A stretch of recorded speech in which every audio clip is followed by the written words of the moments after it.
volgende geselsie oor die woord van God. Ons gaan vandag sommer ontspanne gesels oor die werklike vertaling van die woord van God. Dit is vir ons van kardinale belang, want as ons op soek is na die waarheid, as ons die hele waarheid soek, as ons wil uitvind wat God se wil is vir ons, hoe moet ons hom vandag dien? Dan is dit baie belangrik dat ons die waarheid, beteken die oorspronklike, die hele waarheid, beteken niks is weggevat nie, en niks anders as die waarheid nie, of niks is bygevoeg sal hê.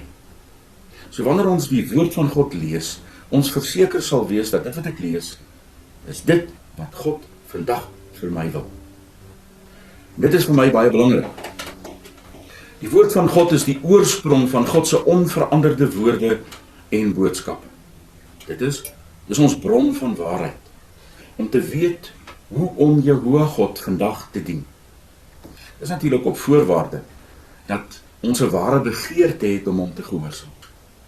Niks wat ons vandag sê, gaan belangrik wees vir u, of gaan vir u saak maak, as u nie 'n werklike begeerte het, om Vader ten volle te gehoorsaam. Hy is ons skepper, ons wil hom gehoorsaam. En ons het die aspekte daarvan reeds volledig in die reeks oor die wet hanteer. Dit is dalk goed om daarna te kyk. In die tweede plek, is dit belangrik dat ons, dit wat ons lees, kan verstaan. Wat help dit? Ek bestudeer die bronne, wat God vir my gegee het, oor hoe om te dien, en ek kan dit nie verstaan. Derde plek, is dit belangrik dat daar geen veranderinge aangemaak is. Daarmee saam, dat dit die oorspronklike. Ek wil nie 'n tweedehandse brief, ek wil nie 'n tweedehandse boodskap van God hê, om na te luister nie. Ek wil luister na wat is God se oorspronklike vir my. Is die woord van God, die Bybel, soos ons dit almal ken, wat ons vandag het, 'n ware vertaling en weergawe van die oorspronklike? Dit is die belangrike vraag. Dit is die Grieks wat mense beweer die oorspronklike is dit werklik? Is daar bewyse daarvoor? Ons gaan daarna kyk. Wat as dit nie is nie, en die nuwe verbond nooit in Grieks geskryf is nie, maar oorvertaal is na Grieks toe, dan het ons 'n tweedehandse, 'n vertaling van 'n vertaling, en nou weer na 'n vertaling. Dit kan mos nie, dan lees ons mos nie die oorspronklike wil en woord van die Vader. Die vraag is met ander woorde, was die nuwe verbond, want oor die Tanakh, of jy ken dit as die Ou Testament, oor die Tanakh is daar baie weinig vrae, is daar baie weinig stryd, want almal weet dat hy geskryf is, of saamgestel is vanuit antieke geskrifte, maar in 'n antieke Hebreëus, later oorgeskryf in die latere Hebreëus. Maar in die nuwe verbond is daar algemeen aanvaar dat hy geskryf is in Grieks. Die vraag wat ons vandag met ander woorde vra, en waarvoor ons vir u baie antwoorde gaan gee. U moet self besluit op watter stadium is u oortuig daarvan, en watter oorspronklike taal die nuwe verbond geskryf is. As die Bybel dan oorspronklik die nuwe verbond in Grieks geskryf is, dan ontstaan die vraag, waarom is die meeste idiome, die name, die plekke en die grammatika van die nuwe verbond Aramees Hebreëus? Waarom is dit nie Grieks nie? Die volgende vraag wat ons kan vra is, en ja, jy is reg, ons vra baie vrae net aan die begin. Ons glo dat dit alles geantwoord gaan word. Het jy al enige ware, werklike, konkrete bewyse, getuienis gesien dat die nuwe verbond wel in Grieks geskryf is? Is daar enige bewys? Wel, daar is baie verwysings en daar is baie afleidings. Persoonlik, in al my studies het ek nog nooit enige bewys gesien. Tog het ons almal, teologiese opleiding en bybelskole, het almal aanvaar omdat dit so geleer is, dat die nuwe verbond geskryf is in Grieks. Is dit? Studie van vandag gaan spesifiek daaroor, om hierdie stellings te probeer bewys, en om te kyk, wat is die werk? Ek wil aanvanklik 'n stelling maak, Kom ons kyk of ons dit kan bewys. Die Nuwe Verbond is in Aramees geskryf. Wat is die gevolg as dit waar is? As dit waar is, dan moet ons hele uitkyk en verstaan van die woord van God verander. Dis natuurlik as die skrif nog ons teologie bepaal. Want anders is dit vanuit 'n Griekse denkwyse geskryf. Die Griekse denkwyse wat sê, ek leer van God. Ek ken God. Ek weet wat God se wil is. Terwyl die Hebreëse, Arameese denkwyse is, God openbaar homself aan ons. Die Vader in sy wysheid gee vir ons sy kennis. Dis 'n totaal teenoorgestelde denkpatroon en denkwyse en die ganse begrip en verstaan van die idiome en dit wat geskryf is in die skrif is nie te sprake. Die Bybel wat ons gebruik is 'n vertaling van 'n vertaling. Want as die Bybel oorspronklik in Aramees geskryf is, dan is hy geskryf in Grieks. Daarna vertaal en vanuit Grieks dan die bekende vertalings wat ons gebruik, vanaf die Engelse sowel as die ou Afrikaans, en 'n moderne westerse taal. Nou hiermee wil ek ook baie duidelik stel, ons is nie in geveg, beklei nie, en val ook nie die vertalings wat bestaan aan nie. Jy moet dit baie mooi verstaan. Ek het geen stryd met bestaande vertalings nie, sal met my saamstem dat almal van ons verlossing gevind het, vanuit die ou 33 of 53 vertaling van die Afrikaanse Bybel. Daar is nie sprake dat ons dit probeer afkraak of probeer bewys dat hulle verkeerd is. Al wat ons vandag vir u wil wys, is dat die oorspronklike nie in Grieks was nie. Ek het die ganse Nuwe Verbond ook vanuit Grieks. Stefens 1595 vertaling van die Byzantynse Grieks vertaal in die Nuwe Verbond. Voordat ons die Aramees ontdek en dit toe vanuit die Aramees vertaal het. So, ons het 'n sekere mate van inspraak in die verskil tussen die Grieks en Aramees van hierdie twee. Op sommige plekke is daar 'n duidelike begripsverskil.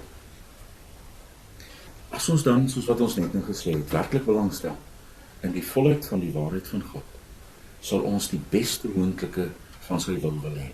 Dit is waaroor dit vandag gaan. Is dit net moontlik dat ons nog nie die volle openbaring van die een ware Skepper God gesien het, soos wat hy bedoel het ons moet dit sien? Is dit net moontlik, selfs ondenkbaar, dat mense verander het en bygevoeg het by die gegewe woord om by doktrine, begeertes, selfsugtigheid te pas? Ons weet dit is baie ondenkbaar, maar ek dink dit is onweerlegbaar bewys.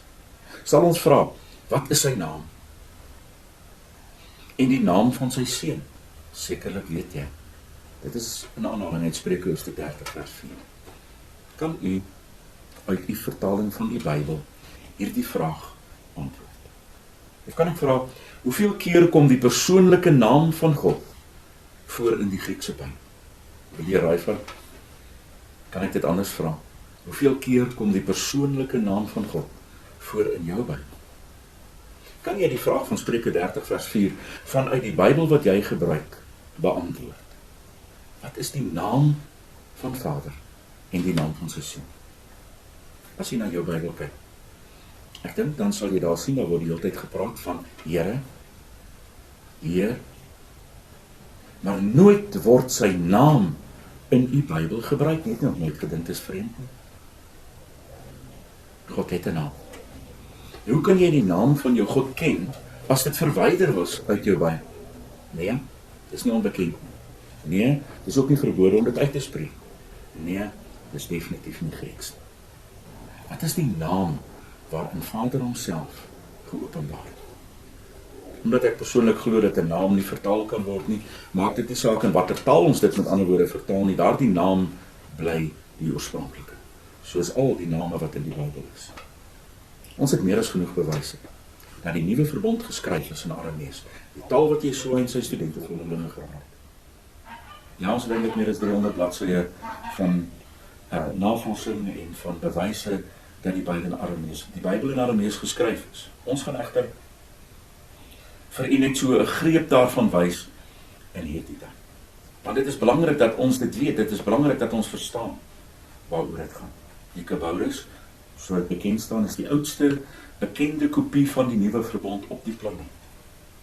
Die Nuwe Verbond in Aramees. Yeshua se huistaal, dit wat hy en sy studente volgelinge gepraat het. Dis 'n kopie van 'n 2de eeuse Nuwe Verbond. Terwyl hy in die 4de eeu geskryf is, waarvoor ons die bewyse het, verwys dit intern na dit waarvan dit vertaal is, naamlik 'n 2de eeuse geskrif. Ja, in die 100s, en ons weet presies in watter jaar ook, want hierdie is geskryf in Estrangelo skrif. Dit beteken hy is geskryf in 100 na Yeshua se koms. Omdat in 100 na Yeshua se koms het die skryftaal van Aramees verander, vanaf die Assuriese skrif wat u ken as Hebreeus, na dit wat ons ken staan as Estrangelo, of beteken dit wat reg is, dit wat goed is. En dit is gedoen ongeveer in 165 na Yeshua. Hoe weet ons dit? Wel, die beste manier om enige iets te dokumenteer is nie deur die koolstoftoets nie, nee, maar is deur 'n interne dokumentasie. En hierdie geskrif is intern gedokumenteer as 100 jaar na die groot vervolging van gelowiges deur Nero. Dit weet ons volgens geskiedkundige boeke het gebeur in 65 na Yeshua se koms. In 65 die groot vervolging van Nero. Hierdie sê dit het presies 100 jaar na dit geskryf. So ons weet, hierdie geskrif is geskryf in 165 na Yeshua. En hierdie kopie van 165 na Yeshua, sal ek sê, is amper oorspronklike.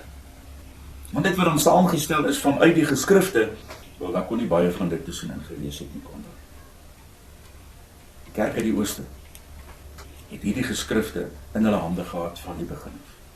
Nou dit is geskryf op skaap-lam perkament, en dit is met die hand gebind tussen 2 olyfhout buitekante. Dit is 'n baie waardevolle en 'n baie pragtige eintlik geskrif. Die grafuur was waarskynlik in die antieke Nineve, vandag so Mosul in Irak, volgens die ondertekening van die biskop van die kerk van Nineve van daardie tyd. En die erkenning sertifiseer die biskop met sy omgekeerde handtekening en seël soos in daardie tyd, dat die Kaboulis 'n getroue kopie is van die 2de eeuse oorspronklike. Dink jy, daar is baie twyfel. Dit is die oorspronklike, dit is wat ons het. Daar is geen Griekse geskrif voor 1000 jaar daarna. Met tyd verander die yster, gal ink wat gebruik is dan ook in die Kaboulis te skryf, en is dit daarom ook baie duidelik en baie sigbaar om die verskil te sien tussen dit en latere ink wat gebruik is om vokale tekens en aantekeninge by te skryf. En kan ons ook daardeur die verskil sien tussen die oorspronklike en dit wat later bygeskryf is. Die klinkermerke en die kantlyn aantekeninge staan dus duidelik uit. Met dit as agtergrond, en as jy daardeur, dit is genoeg om my te oortuig. Maar ons gaan vir 'n paar verskillende tipes bewyse bring. Eerstens eksterne of historiese bewyse van die ding. Dan gaan ons praat oor die grammatika, of die taal wat gebruik word in die Nuwe Verbond. Dan gaan ons kyk na dubbelbetekenisse, split meanings, soos wat die Engels sê, dubbele betekenisse van woorde, omdat die oorspronklike albei betekenis het, en daarom in later Griekse dokumentasie verdubbel word. En dan die laaste plek gaan ons kyk na 'n paar idiome. Net om vir u te wys, daar was geen twyfel. Soos ek gesê het, ek weet, ek besef, dit het kardinale gevolge. Dit het vreeslike betekenis. Doch, is dit waar? Nee, ons het nie nuwe geskrifte iewers opgegrawe nie. Dit is nog nie gevind nie. Nee, ons het nie die oorspronklike wat geskryf is in die Aramees, oorspronklik deur Luka, deur Matthew, deur Johanan. Nee, ons het nie daardie geskrifte nie. En ons klein dit ook. Maar ons het hierdie 2de eeuse geskrif. Wat ons glo die oorspronklike is uit bewyse van dit wat ons nou vir u gaan gee. Kom ons kyk eerstens na die eksterne of historiese bewyse van Aramees as die taal waarin die Nuwe Verbond geskryf. In daardie tyd was Aramees die dominante taal en die Arameese kultuur die oorwegende kultuur van die Midde-Ooste en Israel. Vanaf die 7de eeu voor Yeshua, eintlik van vroeër af, maar kom ons sê van 7de eeu voor Yeshua, tot die 3de eeu na Yeshua, Nou, jy sal saamstem, Jesua val redelik in die middel daarvan, dat hy het gekom in daardie tyd, terwyl Aramees die amptelike lingua franca, spreektaal, in daardie hele streek was. Nie Grieks nie. Die Grieke het nie hulle kultuur en taal op die nasies oorgebring. Die taal is steeds gepraat in hierdie streek tot na die 7de eeu na Jesua gekom het. Nie Grieks nie. Dit is die taal met ander woorde wat die meeste gebruik is.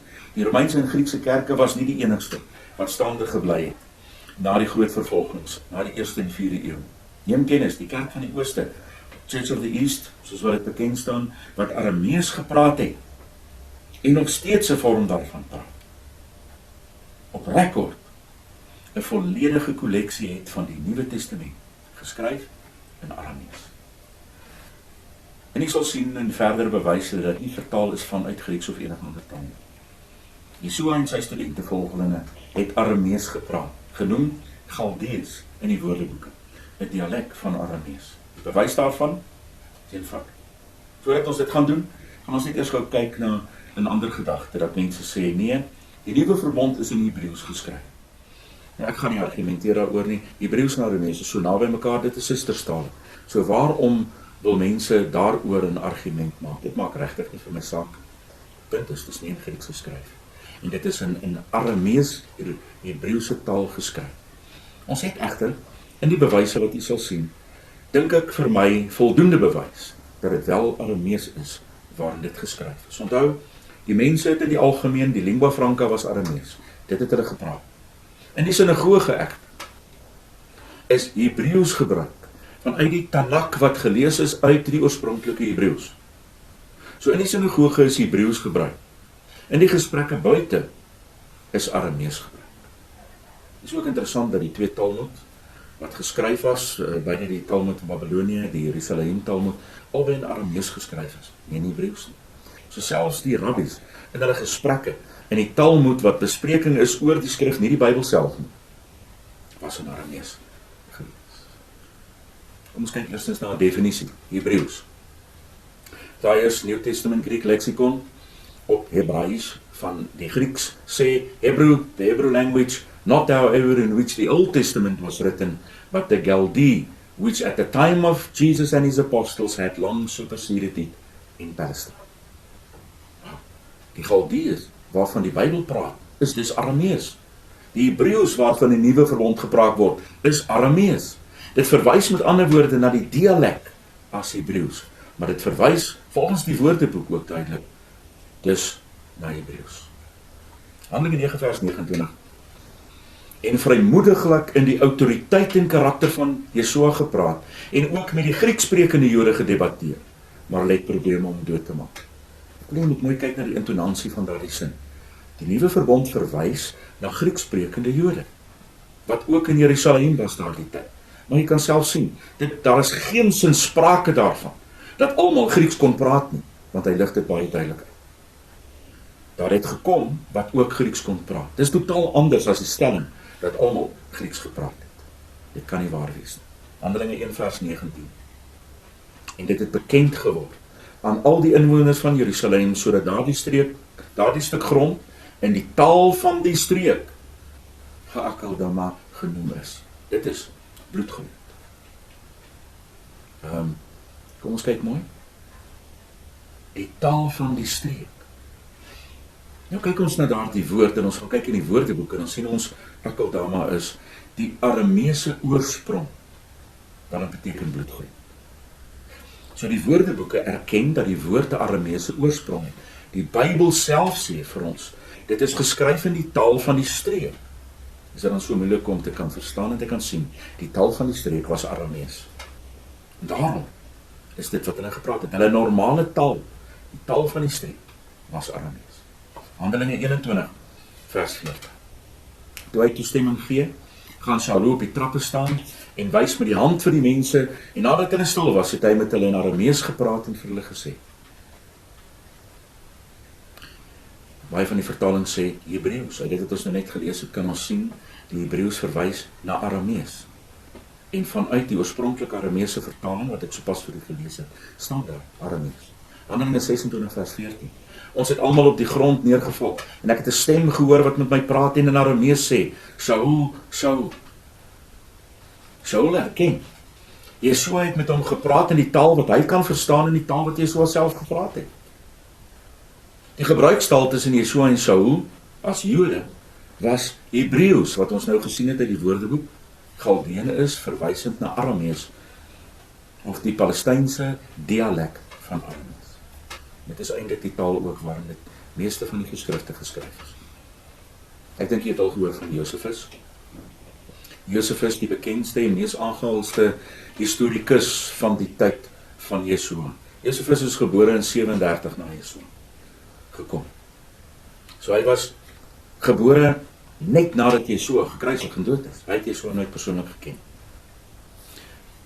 Josefus skryf, en ek lees dit vir julle in Engels, die volgende, vertaal vanuit sy oorspronklike geskrif in Aramees. Jy sal sien hoekom ek dit sê. Dit is nie in Grieks geskryf. Kom ons kyk mooi wat sê Josefus. I have also taken a great deal of pains to obtain the learning of the Greeks and understand the elements of the Greek language, although I have so accustomed myself to speak our own language that I cannot pronounce Greek with sufficient exactness. For our nation does not encourage those that learn the language of many nations. On this account, as there have been many who have done their endeavors with great patience to obtain this Greek learning, there have yet hardly been 2 or 3 that have succeeded herein, who were immediately rewarded for their pains. Dit is dan in sy Antiquities, geskrif nommer 20, nommer 11.2. Dit is wat Josefus self aangehaal het. Hy sê my Grieks is nie goed genoeg nie. Hy sê daar's maar 2 of 3 wat genoegsaam Grieks het om in te skryf. Nou kan ons vra wie was hulle? Saul dalk? Miskien was dit Johanna, definitief nie Kefa nie, wat 'n visserman was. Wie is die 3 wat geskryf het? Hoe kan ons dan beweer dat die Bybel oorspronklik in Grieks geskryf is, wanneer 'n historikus van daardie tyd vir ons sê, daar is nie voldoende mense om Grieks van so aard te praat, om daarin te skryf en te kommunikeer? Klink dit vir u of mense in Grieks gepraat het? Definitief nie. Johannes 1 vers 42. Hy het hom na Jesua toe gebring en Jesua het na hom gekyk en gesê, jy is Simon, die seun van Johanna. Jy sal Kefa genoem word, wat as dit vertaal word, Petros. Petros, die Griekse woord waarmee dit vertaal word. So hier in die Bybel self staan dit vir ons dat sy naam is nie Petrus nie. Wat is vertaal? Dit staan meer as 160 plekke in die Bybel, so dit is nou. Petros, die Grieks, sy naam word verklaar as vertaal vanaf die Aramees, wat Kefa is. Net soos in 160 ander plekke in die Bybel. Jesua en sy volgelinge het geskryf en gepraat in Aramees. Histories, ek al vir die Encyclopedia Britannica aan, 'n betroubare bron met sy inligting. Aramaic is thought to have first appeared among the Arameans about the late 11th century BC. By the 8th century BC, it had become accepted by the Assyrians as a second language. The mass deportations of people by the Assyrians and the use of Aramaic as a lingua franca by Babylonian merchants served to spread the language, so that in the 7th and 6th centuries BC, it supplanted Akkadian as the lingua franca of the Middle East. Is daar vir ons meer bewys nodig? The Persians, Dr. George Mameshesu Lamsa, 'n vertaler van die Bybel in die 1800s, skryf die volgende. The Persians used the Aramaic language because this tongue was the language of the 2 Semitic empires, the empire of Assyria and the empire of Babylon. Aramaic was so firmly established as the lingua franca that no government could dispense with its use as a vehicle of expression in a far-flung empire, especially in the western provinces. Moreover, without schools and other modern facilities, Aramaic could not be replaced by the speech of conquering nations. Dit is nogal 'n stelling om te maak. Aramees, soos ons weet uit die geskiedenis in die Bybel, dele van Esra, Jeremiah en Daniël is in Aramees geskryf, het die oorheersende taal geword onder die Israeliete, tot en met vandag. Nou dat die Jode teruggedraai het na Hebreëus, is die Arameese teenwoordigheid nog sterk in hulle tradisie, soos byvoorbeeld, waarom word dit bar mitzwa genoem? Die Hebreëse woord is ben, vir seun. So waarom word die Arameese woord bar gebruik in 'n bekende Hebreëse gebruik, naamlik bar mitzwa, of die erkenning van 'n persoon binne die volk van Israel? Selfs in moderne tyd, met ander woorde, word die Arameese woord steeds gebruik. Verder, Aramees is die primêre taal van die rabbiniese Joodse Mishnah, die mondelingse en die twee Talmuds, of die vertalings. Want Talmud is 'n vertaling, is 'n weergawe, dit is nie 'n oorspronklike nie. Dit is 'n beter vertaling van die woord Talmud beteken interpretasie. Die Arameese taal het 'n belangrike rol gespeel in die godsdiens van die Jode, tot vandag. Paul Johanan, 'n Arameer, wat ook in die vertaling van die Bybel betrokke is, skryf, "If the Peshitta was around during the 330s and quoted by a high-ranking official of the Church of the East, how much further back in time must it have originated? The 200s, early 200s, the late 100s, the Apostles' hands." Nou, hy haal nie sommer net 'n ding hier aan dat 'n hoë amptenaar in 330 dit aangehaal het en die Bybel in Aramees aangehaal het, presies soos wat dit geskryf staan in die Peshitta nie. Nee, die man se naam was Mar Aphrahat, en Mar beteken meester. Aphrahat, en hy is 'n goed gerespekteerde leier van die Church of the East gewees, en hy het die Peshitta aan die begin van die 4de eeu na Yeshua reeds aangehaal. Die aanhaling van Mar Aphrahat presies uit die Peshitta wys ek vir die daar, en wie dan kyk, en hy haal ook die vers aan, "Let your light shine before men, that they may see your good works." Die woorde in rooi gemerk daar, wys dan ook 'n effense verskil, wat dan ook vir ons wys dat daar 'n verskil is nie. Nou moet ons gaan bepaal wanneer dit maar Aphrahat hierdie geskryf. En ek haal vir u weer eens aan, vanuit sy skrywe. At the end of section 5 of demonstrative number 5 concerning the wars, the author reckons the year from the era of Alexander, BC 311, to the time of his writings as 648 years. Therefore he wrote in 337 AD, the year of the death of Constantine the Great. So ons het met ander woorde 'n presiese bepaling van wanneer dit geskryf is. Die bewyse gaan aan.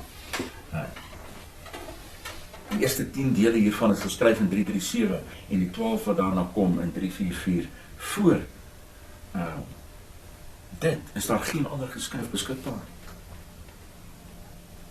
Soos die Tanakh geskryf is in die antieke Hebreëus, is die Nuwe Verbond geskryf in Aramees.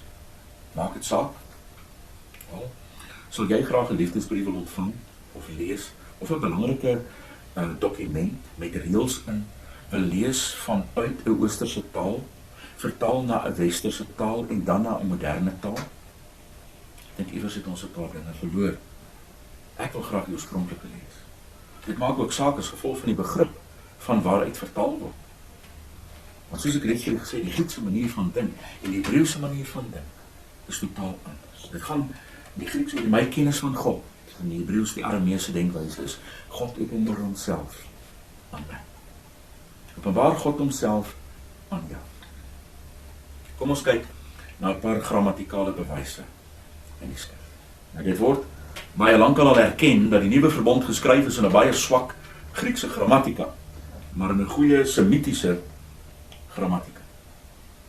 Nou, baie Griekskundiges, baie Nuwe Testamentiese professors en doktore het hierdie dinge reeds gesê vir baie lank. Dit is net vir my interessant dat die vraag nooit gevra is nie, hoe is dit moontlik? As ons verstaan dat die woord van God deur God self geïnspireer word, hoe kan dit in swak taal geskryf word? Dit kan tog. Geleerdes het in die detail die Semitiese grammatika in die Griekse Nuwe Testament uitgewys. Ek haal 'n paar van hulle aan. En die boeke, Our Translated Gospels by Charles Cutler Torrey, Documents of the Primitive Church by Charles Torrey, Aramaic Approach to the Gospels and Acts by Matthew Black, Aramaic Origins of the Fourth Gospel, Charles Fox Burney, The Aramaic Origin of the Four Gospels by Frank Zimmerman, Semitism of the Book of Acts by Max Wilcox. En al hierdie boeke kan jy gaan vind, hierdie mense dit reeds lank al verstaan het. Ek gaan egter vir die Tory se verwysings aanhaal in 'n rukkie. Baie sinne is omgekeerd. Met 'n verkeerde selfstandige naamwoord, werkwoord, selfstandige naamwoord formaat. Eie aan die Semitiese tale. Dit is nie Grieks nie. Verder is daar talle plekke waar die ongebruikte en voorkom. Gaan kyk maar na die vertaling. Sal nie sien dat van dit wat vanuit die Grieks vertaal is, ontsettend baie sinne in die ou Afrikaans en die King James en al die Engelse vertalings begin met en. Ontsettend baie versies begin met en. Dit is omdat dit net so vanuit die Aramees in die Grieks vertaal is, en vanuit die Grieks uit is dit nie 'n taalkundige kennis nie, en daarom word hy net so vertaal. Daarom begin baie van die sinne en. Terwyl in Aramees is dit nie altyd 'n gebruikte woord. Dit is 'n koppeling. Dit is 'n verwysing daarna dat dit voortgaan, maar die woord en moet nie daar staan nie. Wanneer dan korrek net uit die Aramees vertaal word, dan sal dit ook so wees. Dit is ook 'n toets om te sien waaruit 'n sekere stuk vertaal is. Behalwe vir die getuienis van die Semitiese grammatika in die Nuwe Verbond, is daar ook die getuienis van baie grammatikale foute in die Griekse Nuwe Verbondboeke. Dit is 'n bekende feit deur Griekskundiges. Maar dit sal erken dat daar grammatikale foute in die Nuwe Verbond is. Dit is amper soos vir my om alles in Engels te gaan skryf, daar sal redelik baie grammatikale foute wees. Maar dit is nie my taal. Charles Cutler Torrey verwys na die grammatika in Openbaring, as hy die volgende skryf. Swarms with major offenses against Greek grammar. Hy noem dit 'n linguistic anarchy. En sê, the grammatical monstrosities of the book and their number and variety, and especially in their startling character, stand alone in the history of literature. Wat is dit?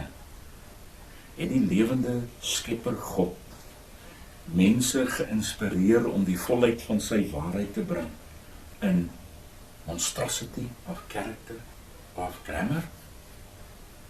Iets is fout met ons verstaan van sy ingee van die skrif. Torrey gee 10 voorbeelde en ek gaan hulle vinnig vir u gee uit Openbaring om dit vir ons te wys. Openbaring 1 vers 4. En ek al sy aanhalings aan hier. Grace to you and peace from he who is and who was and who is to come. Alles in die nominale teks. Openbaring 1 vers 15. His legs were like burnished brass, neutral gender, dative, as in a furnace, purified, feminine, gender, singular, gender. En so kan ons aangaan en aangaan en aangaan. En ons gaan vinnig vir die digetien net daar wys, maar jy kan self daarna gaan kyk. Dit is nie inspirasie deur 'n lewende skepper God.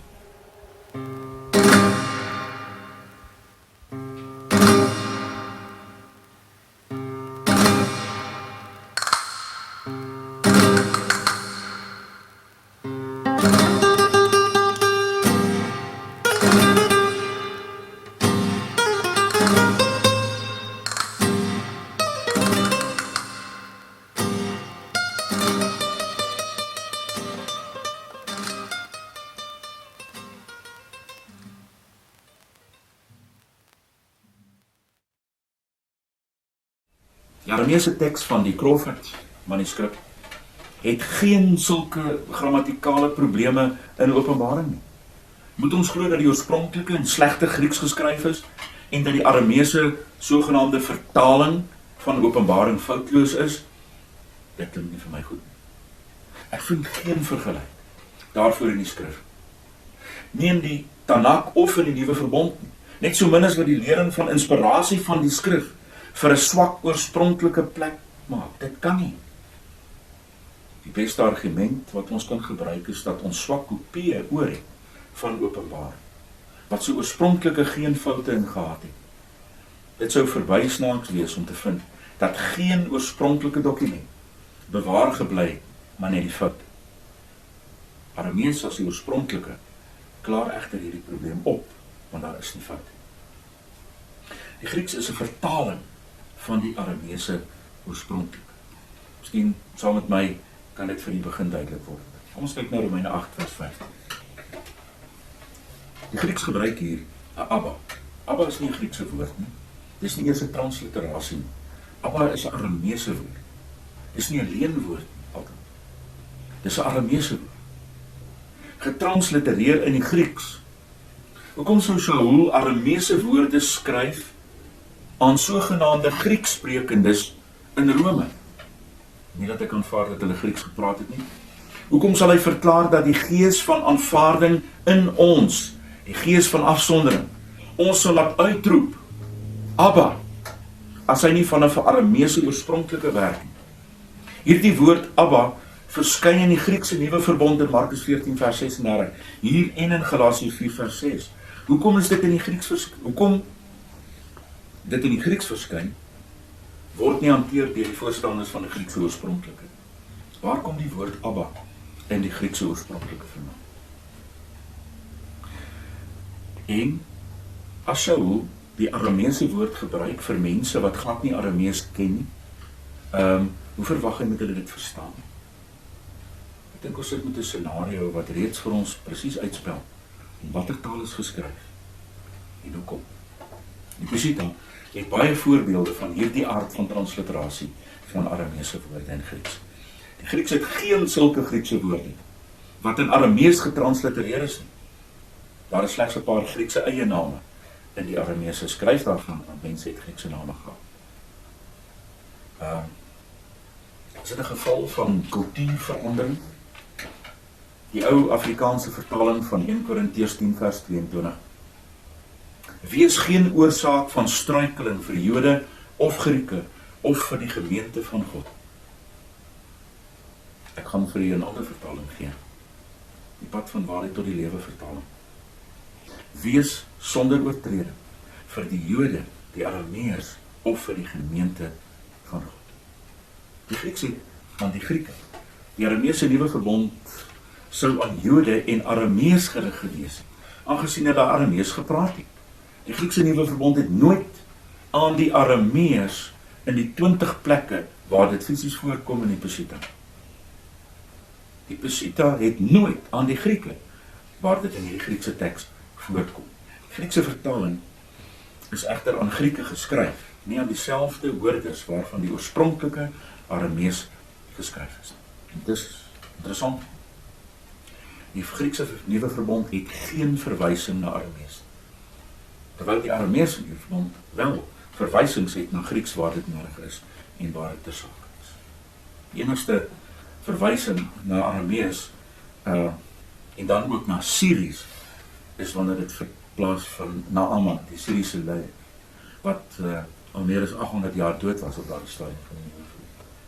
Het lyk vandag dat daar 'n kultureling en 'n verandering plaasgevind het dat Aramees nêrens in die Griekse vertaling staan.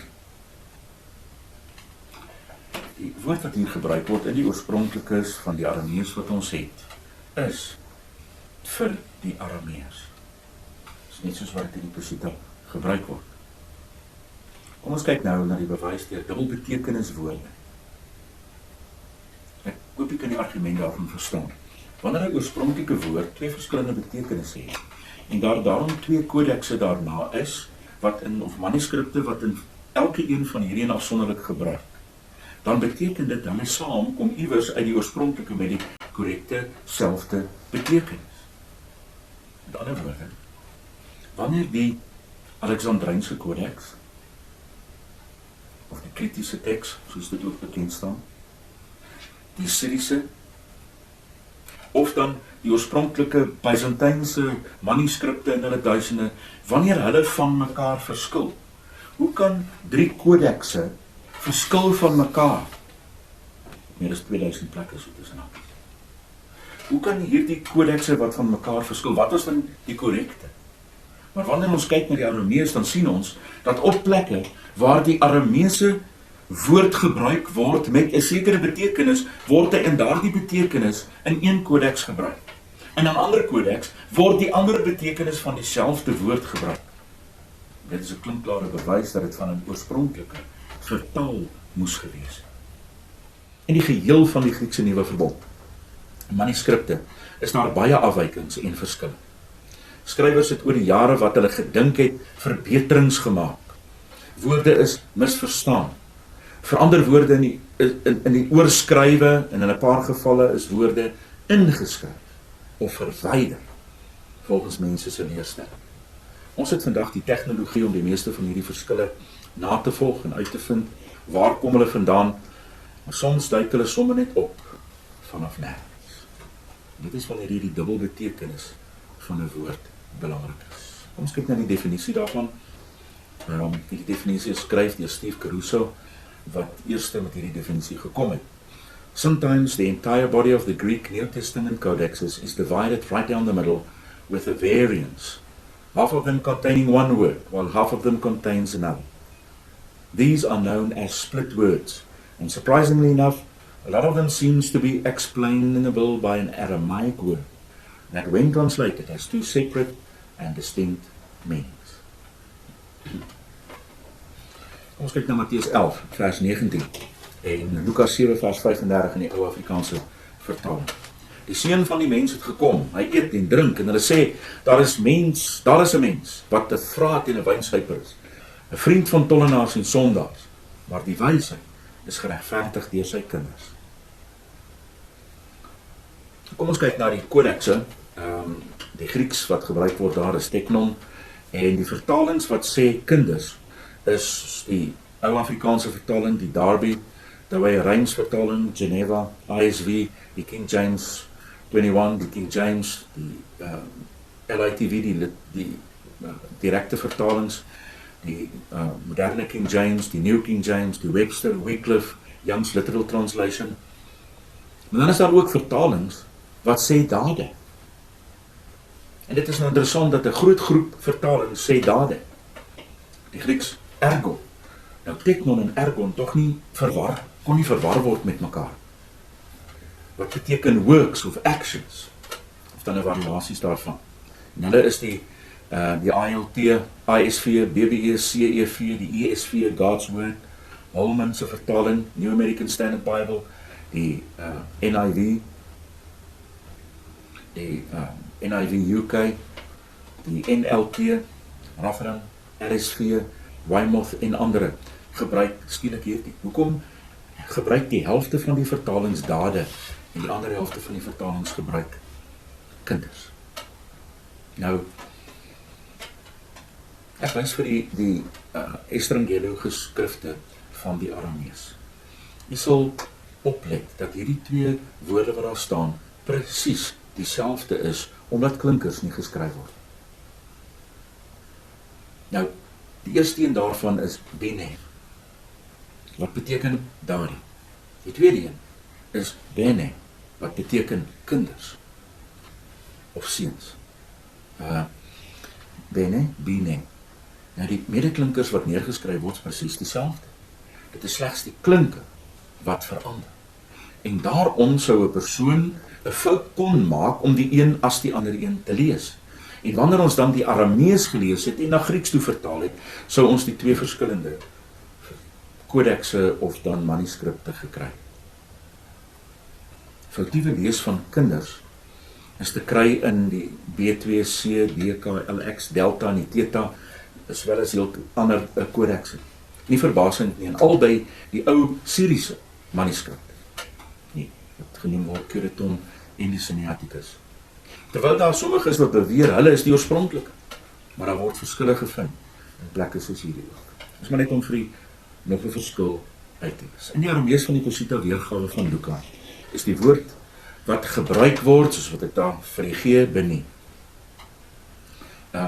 Hierdie is deur Zorba, die Griekse vertaler, soos wat ons maar kortweg omnoem, verwar met beni, die stamwoord. En daarom word die hy wat aan die einde kom, wat beteken seun, kind, nageslag, met die einde hy, wat besitting aandui, aan die woorde myne.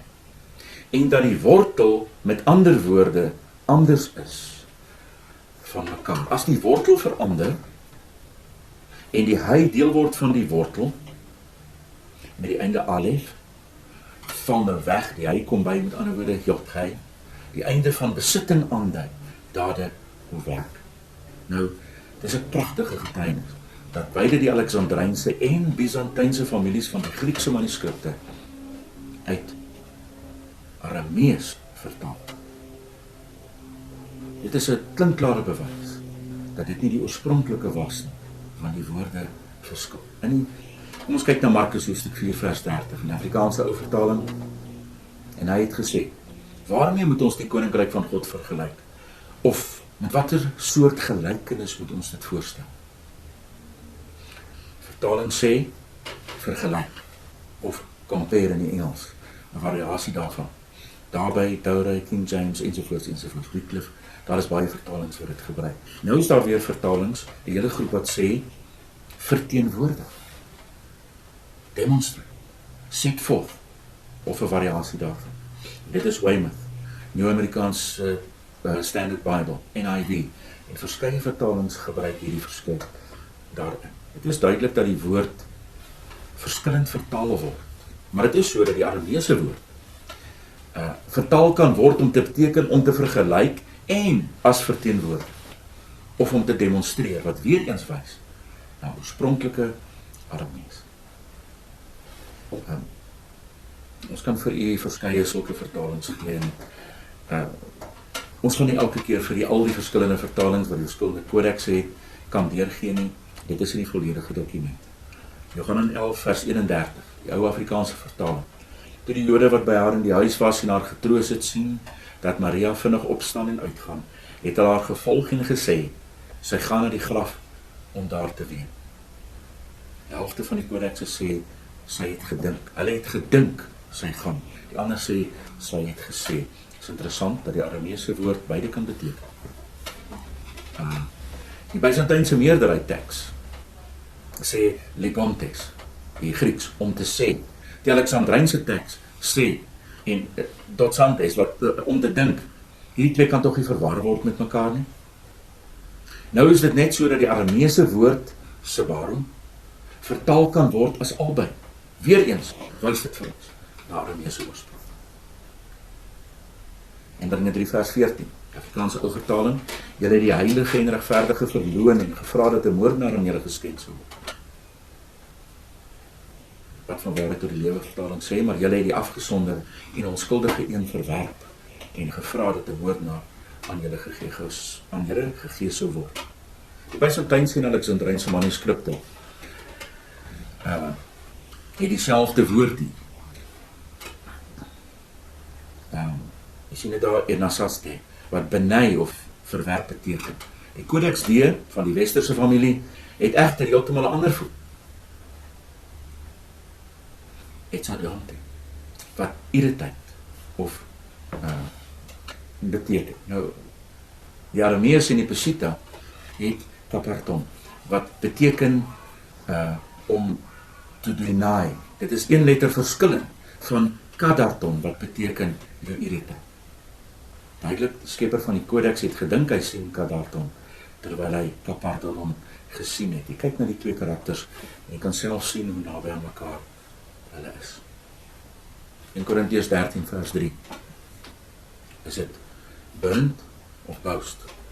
Jou Afrikaanse vertaling sê, en al sou ek al my goed uitdeel, en al sou ek my liggaam oorgee om verbrand te word, en ek het nie die liefde nie, dan sou dit my niks baat. Vertaling wat sê, burn is onder andere die American Standard Version, BBE, die ILT, Darby, 'n klomp van hulle. En dan sê 'n klomp van die ander God's Word en Holman sê egter boast. Die New Living Translation, Rotherham, sê om te boast. Nou is dit so dat die Arameese stamwoord kan om te brand of beteken om te boast. Dit is duidelik dat die verskille tussen die Griekse teks wys na Arameese oorsprong. Ons doen dit kortliks met ons van die volledig in die taal in nie. Ek dink elkeen van ons kan dit verstaan. 1 Korintiërs 11 vers 10. Is dit krag of is dit bedekking? Power, covering. woord is sultana. Openbaring 6 vers 15. Those who are strong, who have power. Dit is Vakayalota. The gate or door in Lukas 13 vers 24. Byzantynse meerderheidsteks het egter hierso oulet, wat beteken gate. Terwyl die Alexandrynse teks Torah, wat beteken deur, of taria in die Aramees. Romeine 8 vers 24 is dit om te hoop of om te wag. Die woord is Saki. Johannes 3 vers 15. In hom, op hom, into him. Wat is die voorsetsel? Die voorsetsel plus die manlike enkelvoud wat daar gebruik word, gee vir ons presies wat dit moet wees. Daar is maar net 'n paar van die verskille. Romeine 5 vers 7, en wat ek vir u wil uitwys. Iemand sal moeilik vir 'n regverdige of vir 'n bose man sterf. Party vertaling sê, want dit is moeilik om vir 'n regverdige te sterf. Party sê dit is moeilik om vir 'n bose man te sterf. Boos is Rashea, regverdig of onskuldig is Resiana. Watter een word nou hier gebruik? Nou as ons kyk na die twee woorde daar, dan sal jy die verskil sien wat 'n basiese lengte en die hoek is waarin hy geskryf word, die verskil tussen die Hayin en die Nun. Nou in hierdie spesifieke sin is dit al wat verskil maak in hierdie woord. Matteus 19 vers 12, Handelinge 8 vers 27, 'n Enog of 'n gelowige. Nou, die woord in Aramees het albei hierdie betekenisse en nog ander. Maar wanneer ons die hele skrif in ag neem, kyk ons na Deuteronomium 23 vers 1, as 'n skriftuurlike bewys van wat hierdie betekenis moet wees. Dit sê vir ons in daardie vers, dat die Enog nie toegelaat is om in die tempel te kom nie. Hier lees ons, dat 'n Enog in meeste vertalings gekom het, na die tempel toe. Daarom sê ons nee, dit moet wees gelowige. Want dit is 'n gelowige wat gekom het om die Joodse feeste in Jerusalem te aanbid, soos wat die opdrag in die Bybel van sê. 1 Kefa 3 vers 13, verdere verstaan. Sommige Griekse tekste sê imitators of mimetai, terwyl sommige sê zealous te wees, ywerig te wees, zelotai. Nou is dit net so dat die Arameese woord kanahana kan to be zealous beteken, maar dit kan ook wees om to imitate. Bewys dat 1 Kefa geskryf is in Aramees. Kan ook sien dit wat ons gedoen het tot nou toe, dat ons verse gebruik het uit elke boek en elke gedeelte in die nuwe verbond. Wat 'n bewys is. Dat elke boek in die nuwe verbond geskryf is in Aramees. Hierdie twee betekenisse in verskillende kodekse van die Grieks wat 'n dubbel betekenis of meer uit die Aramees voorstel, is baie algemeen. Die teenoorgestelde word nie gevind nie. Dit is verbasend, maar u sal hierdie omgekeerde scenario nie sien tussen Grieks en Aramees. Wat beteken dat slegs Aramees die oorspronklike kon gewees het. Dis 'n praktiese bewys. Daar is ook nie een Griekse kodeks wat regdeur ooreenstem met die Aramees. In een plek mag die kritiese teks, Vatikanus, ooreenstem, op 'n ander plek Sinaiticus, op 'n ander plek die Byzantyn. Die resultaat wissel. Dikwels verskil die Peshitta met al die Griekse kodeks. Dit is hoogs onwaarskynlik dat binne so 'n scenario die Peshitta 'n vertaling kan wees van die Grieks. Dit is onmoontlik. Dit is 'n natuurlike gevolg en afleiding wat ons kan maak en natuurlik verduidelikbaar deur 'n Peshitta oorspronklik, nuwe verbond en 'n Griekse vertaling. Ons wil laastens vir kyk na bewyse in die idiome. En weer eens herinner ons daaraan, hierdie is 'n kort opsomming van die bewyse. Maar ek dink as ons eerlik wil wees en ons kyk werklik na dit wat hier staan, dan is dit vir ons 'n klinkklare bewys. Die nuwe verbond is geskryf in Aramees, vertaal in Grieks, van waaruit die meeste kodekse later vertaal is in Afrikaans en Engelse vertalings. Baie verkondigers van die Griekse oorspronklike verklaar dat, omdat die skrywers Semite was, dat natuurlik Semitiese idiome sal wees, selfs as die boeke in Grieks geskryf is. Klink logies. Die vraag is net, waarom is daar geen Griekse idioom?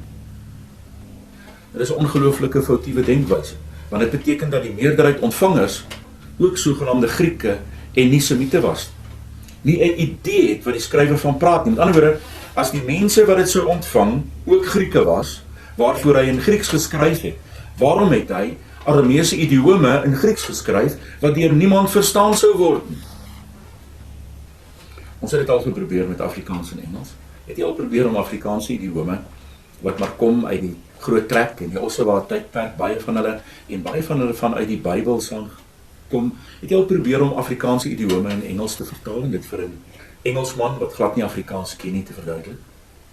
Dit beteken nogal moeilik. Wat beteken dit om op die water sit, of voor op die water? Dit maak net nie saak. Of om katte en honde te reën. As iemand so opgrawing sou maak in die toekoms, sal hy 'n snaakse afleiding maak vanuit die taal wanneer die idioom nie geken word nie. Presies dieselfde. Hoekom is daar deur Grieke na Grieke toe geskryf in idiome wat hulle nie sal verstaan? Baie van hierdie idiome is dan ook direk in die Bybel vanuit die Grieks vertaal en daarom is baie gedeeltes in die skrif tot vandag toe onverstaanbaar. En dit is slegs idiome.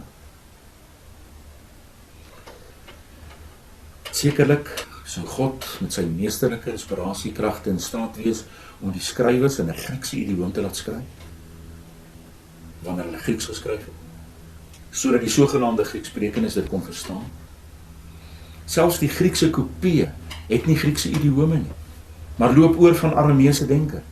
Gebaseer op Semitiese idiome alleen, is dit veilig om te aanvaar dat die ontvangers van die Nuwe Verbond boeke Semities was, of ten minste Aramees gepraat. Ek sal nie vir iemand in Brittanje Afrikaanse idiome probeer skryf. Die Nuwe Verbond het geen Griekse, geen oorvloed Arameese idiome. Soms word die idiome letterlik vertaal, ook in die Grieks, en soms idiomaties. In werklikheid word baie van die teesprake, nikszeggende gedeeltes in die Nuwe Verbond veroorsaak deur die letterlike vertalings van idiome. Baie van die strydpunte in die Bybel is as gevolg van direkte vertalings van idiome. As die vertalers duidelike betekenisse van die idiome deurgegee het, was daar baie min kopseere oor die verstaan van die Nuwe Verbond. En in sommige gevalle, mense se lewens, soos wat ek in 'n paar oomblikke vir u sal verduidelik. Oor beweerde teespraak. Die verstaan van Arameese idiome in die oorspronklike Nuwe Verbond is onmisbaar in moderne gesprekvoering. Ons moet dit gaan verstaan vanuit sy oorspronklike betekenis. Hierdie feit is 'n stewige bewys van die Bybelse oorsprong uit Aramees. Selfs die Saulbriewe, wat aan Aramees pratende, Aramees sprekende mense gestuur is, al was hulle in 'n sentrum van die Grieksprekende wêreld. Want hulle kom of uit Israel of uit die Aramees sprekende gebiede. Dit bevestig die standpunt dat die briewe na Griekeland, na die eerste gelowiges daar, wat uit Aramees sprekendes bestaan het, gestuur is. Wat die gesalfde een verwag het om te kom. Hulle het meestal bestaan uit Joadite, mense wat uit Jehuda gekom. En die Aramees, hierdie mense sou die Arameese idiome verstaan het en die boodskap ten volle toepas in hulle lewens eerder as om afleidings te maak wat onskriftuurlik is. Het regtig so ver gesog dat Aramees sprekende skrywers, want dit was die lingua franca, in Aramees geskryf het, deur gebruik te maak van Arameese idiome aan Aramees pratende mense. Dit is vir my baie logiese afleiding. Die eerste idioom waarna ons wil kyk is in Markus 16 vers 18. Ek kies hierdie in eerste, want dit is 'n saak van lewe en dood. Die Afrikaanse ou vertaling sê, slange sal hulle opneem, en as hulle iets dodeliks drink, sal dit hulle geen kwaad doen nie. Op siekes sal hulle hande lê, en hulle sal gesond word. Zorba, het baie oosterse idiome en metafore letterlik gaan vertaal, onbewus van hulle regte betekenis. Byvoorbeeld, jy sal slange optel. Die Griekse vertalers, Zorba soos ons hom noem, het nie geweet dat die slang in die idiomatiese betekenis verwys na 'n vyand. Hy praat hier met ander woorde van hulle vyande. Beter vertaling van die gedeelte sou gewees het, hulle sal hulle vyande hanteer. Hierdie verkeerde vertaling het die lewens van baie mense gekos. George Wendell Hensley, vroeëre pastoor van die Church of God, het 'n Pinkstergroepie begin wat gif gedrink het as bewys van hulle geloof. En giftige slange blootgestel. Wel, hy is dood van 'n slangbyt, soos baie van sy gemeente. Want dit is nooit wat daardie vers vir ons gesê het. Maklik om dit te verstaan. Ek het al snaakse boodskap oor dieselfde vers gehoor. Kom ons kyk na Markus hoofstuk 9, vers 43 tot 47. Hierdie voorbeeld los ook die moontlike teenstrydigheid met 1 Korintiërs 6 vers 19 en 20 op, wat sê dat ons liggame aan die Gees behoort. Of weet julle nie, dat julle liggaam 'n tempel van die Gees van afsondering is, wat in julle bly, wat julle van God gekry het nie. Julle behoort nie aan julleself nie, want julle is gekoop vir 'n prys. Bring daarom eer, lof en aanbidding aan God, in julle liggaam en julle gees wat aan God behoort. Nou, in Markus 9 staan daar dat ons met ons oog uitpluk en ons hand afkap. Een deel van die Grieks vertel jou om God met jou liggaam te eer, omdat die tempel van God is, en die ander beveel jou om dit af te kap, of selfs skende. Die Afrikaanse ou vertaling. En as jou hand jou laat struikel, kap dit af. Dit is beter vir jou om vermink die lewe in te gaan, as om 2 hande te hê en in die hel te gaan, in die onuitblusselike vuur, waar hulle wurm nie sterf en die vuur nie uitgeblus word nie, ensovoorts, ensovoorts.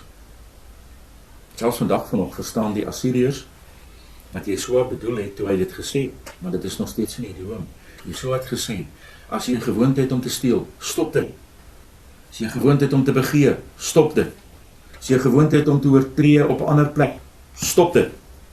Dit is wat die idiom beteken. Beteken nie om dit jou hand af te kap. Die derde idiom wat ons nou kyk, Efesiërs 1 vers 18. Die oë van jou hart of jou binneste. Die NIV sê die volgende: I pray also that the eyes of your heart may be enlightened, in order that you may know the hope in which he has called you, the riches of the glorious inheritance in the saints.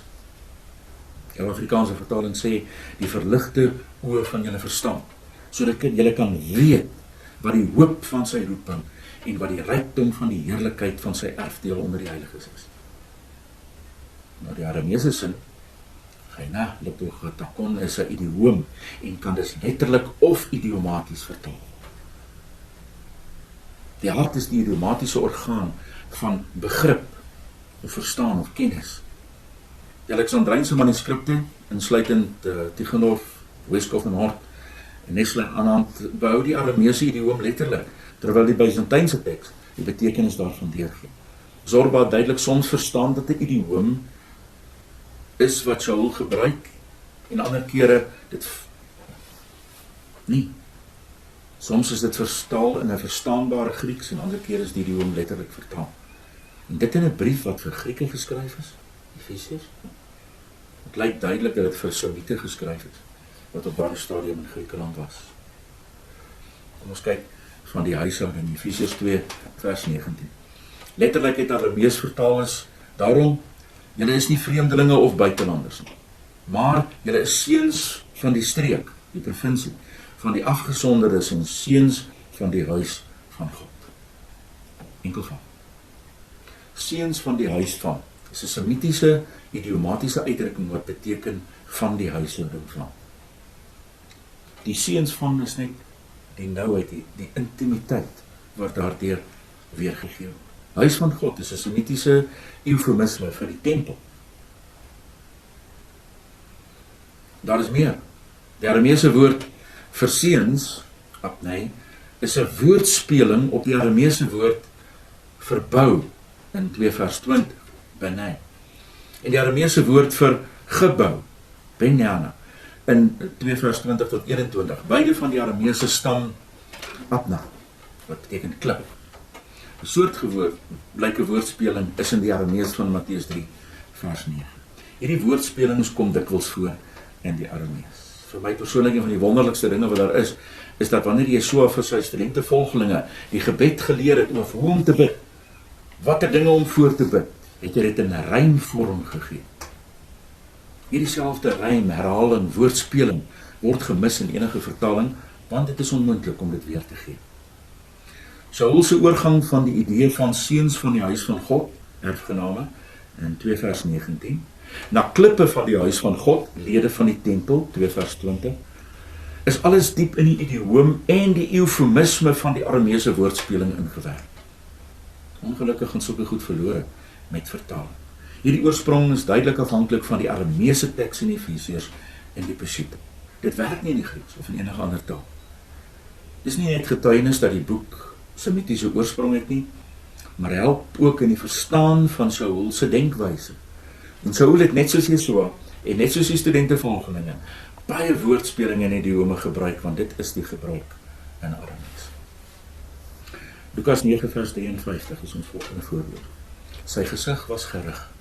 Die King James sê, and they did not receive him because his face was as though he would go to Jerusalem. Die Afrikaanse ou vertaling sê, het verkies om die idioom heeltemal uit te laat en ons lees in die Grieks, omdat sy gesig gerig was na Jerusalem. Wat beteken dit in Grieks? In semitiese idioom beteken dit, hy het vasbesluit. Dit is baie dikwels gebruik in Arameese spraak. Baie verse, Amos 9 vers 4, Jeremia 21:10, 44:12 en Daniel 11 vers 17, Jeremia 3 vers 12 en Jesegiel, dit word gebruik dikwels. Die idioom is ook in die kommentaardeel van Lukas, nie net in sy gespreksdeel nie, dat ons weet Jesua Aramees gepraat het. Dit is ook in vers 31 van daardie spesifieke gedeelte. Die 6de idioom wat ons verlede wil deurgee, hulle gebedskassies en some wat groot gemaak word in Matteus 23 vers 5. Nou, die Grieks sê vir ons die some of kante van hulle klere. Die Peshitta sê die tegelet van hulle boekleed. Die tegelet is die korrekte Bybelse vorm. Dis die naam van die blou lyn wat in die tzitzit en in die autoriteitssoom onderaan die boekleed gemaak is. Numeri 15 vers 38 praat met die seuns van Israel en sê vir hulle moet vir hulle tossels, Hebreëus tzitzit, maak aan die some van hulle boekleed deur al hulle geslagte heen, en hulle moet aan die tossels van elke soom 'n lint van blou stof, tekelet, vasbind. Die Peshitta neem 'n verstaan en begrip van Joodse gebruike aan en is meer spesifiek as die algemene soom wat dit nie is. Hoekom sal die Peshitta, as hy 'n vertaling was, meer spesifiek wees as die Grieks? Wie sal sy nageslag aankondig? Handelinge 5 vers 8, Handelinge 8, vers 33. Die Afrikaanse ou vertaling. In sy vernedering is sy oordeel weggeneem. En wie sal sy geslag beskrywe? Want sy lewe word van die aarde weggeneem. Wie sal sy geslag beskrywe of verklaar? Is idioom wat rofweg beteken sy geslagslyn is afgesny. Met ander woorde, Jesua het geen lewende nageslag of afhanklik is. En dit is die konteks van die gedeelte wat gekwoteer word in Jesaja. En as hierdie reg vertaal was, dan sou daar nie dwaalleringe oor het sogenaamde nageslagte van Jesua kon ontstaan. Net ook baie anti-Peshitta verkondigers beweer dat die Peshitta verkies word deur kultusse en gnostieke. Hierdie openbaring dat Jesua geen kinders gehad het nie, weerspreek die gnostiese leer dat hy Miriam van Magdala kinders gehad het. Semitiese gedagtegang is geslag onafskeidbaar verbind met die met die genetiese lyn, die nageslag. Dit beteken nooit net tydperk, soos in Afrikaans of in Engels. Toe Matteus en Luka die geslagsregister van Jesua opgeskryf het, het dit by hom gestop. Daar is niemand wat na hom kom nie. Dis die betekenis van Jesaja se profesie in Jesaja 53:8. Wie sal praat van sy nageslag? Jesaja leer ons dat Jesua afgesny sal word sonder nageslag of geslaglyn. Korrekte vertaling kan baie foute uitlaat. Die 8ste punt. Hoëberg in Matteus 4 vers 8, Lukas 4 vers 5. Hierdie is 'n baie interessante stelling. Die Afrikaanse ou vertaling, Matteus 4 vers 8 sê, weer neem die duiwel hom saam na 'n baie hoë berg en wys hom al die koninkryke van die wêreld en hulle heerlikheid. Lukas sê, toe bring die duiwel hom op 'n hoë berg en wys hom al die koninkryke van die wêreld in 'n oomblik se tyd. Maar die term hoë berg waarskynlik figuurlik beteken en nie letterlik nie, want daar is nie hoë berge daar. Dit verwys na die hoogste plek van die menslike aspirasies. Hierdie was 'n baie groter versoeking as die vorige twee, omdat Satan vir Jesua die beste beloning aangebied wat bekend is vir die mens. Hy het al die koninkryke en hulle mag, hulle praal aangebied vir Jesua. Dit is belangrik om te weet dat die berg van versoeking in 'n wildernis is, gelyk met seevlak. Daar is geen koninkryke of stede naby wat gesien kan word. Maar slegs vanuit die Arameese idioom. Wat sal die doel wees om jy so op te neem na die hoogste berg? In elk geval, jy kan nie die koninkryke van daar sien. Die laaste een wat ek wil gebruik. Johannes 12 vers 11. Die Afrikaanse ou vertaling sê, omdat baie van die Jode deur hom weggegaan het en in Jesus geglo het. Die PWL sê, omdat baie van die Jode as gevolg van hom meer en meer in Jesua vertrou. Een woord wat die Griekse vertalers baie keer verkeerd vertaal het in die Bybel, is die Hebreëse woord en die Arameese woord wat gewoonlik beteken om te gaan of weg te gaan, maar wat ook idiomaties in Hebreëus en Aramees gebruik word om te beteken dat 'n aksie voortgaan en meer vorder. Dis 'n paar voorbeelde waar die voorbeeld gebruik word in die Tanakh. In elke geval is die Hebreëus dieselfde en die Aramees is dieselfde in beide die Peshitta, Tanakh en in die Targums. Die water het aanhoudend teruggetrek van die aarde af en die water het verminder aan die einde van 150 dae. Genesis 8 vers 3. Genesis 20 vers 13. Die man het ryk geword en altyd deur gegroei in rykdom totdat hy uitermate ryk was. Rigters 4 vers 24. Die hand van die seuns van Israel het swaarder en swaarder gedruk op Jafin, die koning van Kanaan. 2 Samuel 3 vers 1. En Dawid het stadig aan sterker geword. Hulle het weggegaan. Kan dit wees? Johannes se bedoeling is tog nie hulle het weggegaan nie, so geglo nie. Nee, baie eerder. Hulle het meer en meer, sterker en sterker in Jesua geglo. Daar is baie meer. Daar is my geen twyfel dat die nuwe verbond oorspronklik in Aramees geskryf is. En die Griekse vertaling is vanuit die Aramees. En daarom is Afrikaans vanuit die Grieks, die Latyns en latere vertalings vertaal. Dit het gevolg. Dit het 'n gevolg dat ek en jy anders gaan kyk na die Bybel. Dit raak nie aan ons verlossing nie.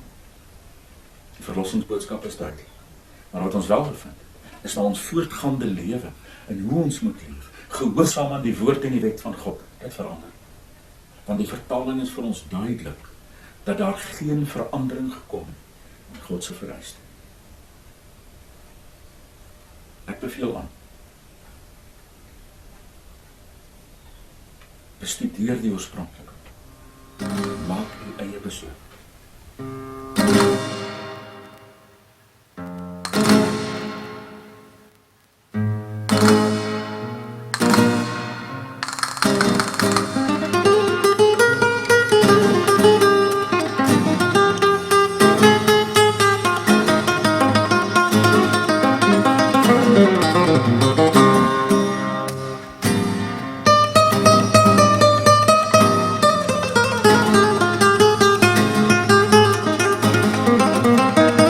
Behold the end-time warrior, arrayed in righteousness, in total preparation for the dawn.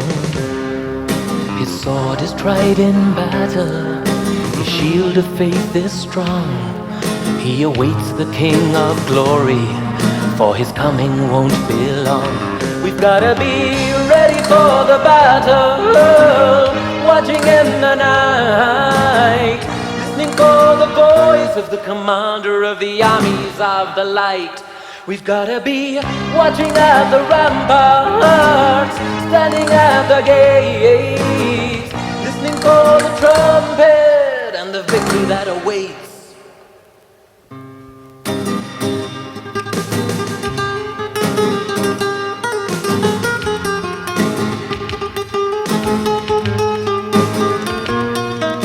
Behold the end-time warrior in the armor of the light, to vanquish every power, principality and might. His hands are trained for battle, his fingers for the fight. He's known up in the heavenlies by the foes he's put to flight. We've gotta be ready for the battle, watching in the night, listening for the voice of the commander of the armies of the light.